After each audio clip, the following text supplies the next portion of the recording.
So Bezalel, Oholiab and every skilled person to whom the Lord has given skill and ability to know how to carry out all the work of constructing the sanctuary, are to do the work, just as the Lord has commanded.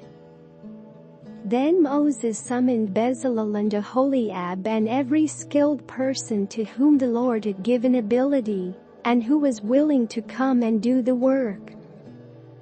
They received from Moses all the offerings the Israelites had brought to carry out the work of constructing the sanctuary. And the people continued to bring freewill offerings morning after morning. So all the skilled workers who were doing all the work on the sanctuary left what they were doing and said to Moses, "The people are bringing more than enough for doing the work the Lord commanded to be done." Then Moses gave an order and they sent this word throughout the camp: "No man or woman is to make anything else as an offering for the sanctuary." And so the people were restrained from bringing more, because what they already had was more than enough to do all the work. All those who were skilled among the workers made the tabernacle with 10 curtains of finely twisted linen and blue, purple and scarlet yarn, with cherubim woven into them by expert hands. All the curtains were the same size, 28 cubits long and 4 cubits wide. They joined 5 of the curtains together and did the same with the other 5. Then they made loops of blue material along the edge of the end curtain in one set, and the same was done with the end curtain in the other set. They also made 50 loops on one curtain and 50 loops on the end curtain of the other set, with the loops opposite each other.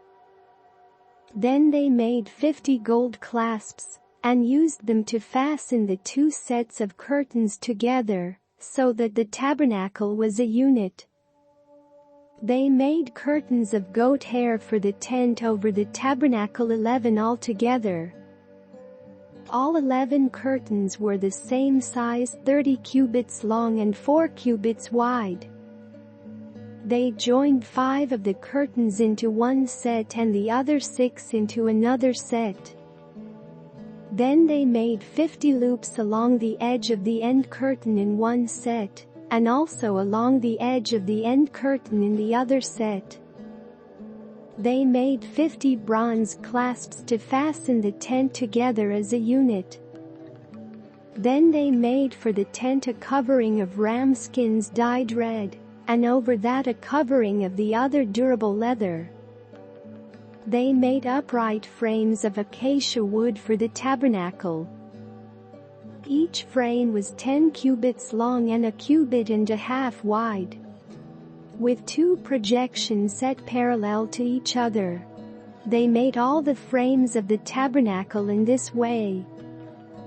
They made 20 frames for the south side of the tabernacle, and made 40 silver bases to go under them, 2 bases for each frame, 1 under each projection. For the other side, the north side of the tabernacle, they made 20 frames, and 40 silver bases, 2 under each frame. They made 6 frames for the far end, that is, the west end of the tabernacle, and 2 frames were made for the corners of the tabernacle at the far end. At these 2 corners the frames were double from the bottom all the way to the top and fitted into a single ring. Both were made alike. So there were 8 frames and 16 silver bases, 2 under each frame.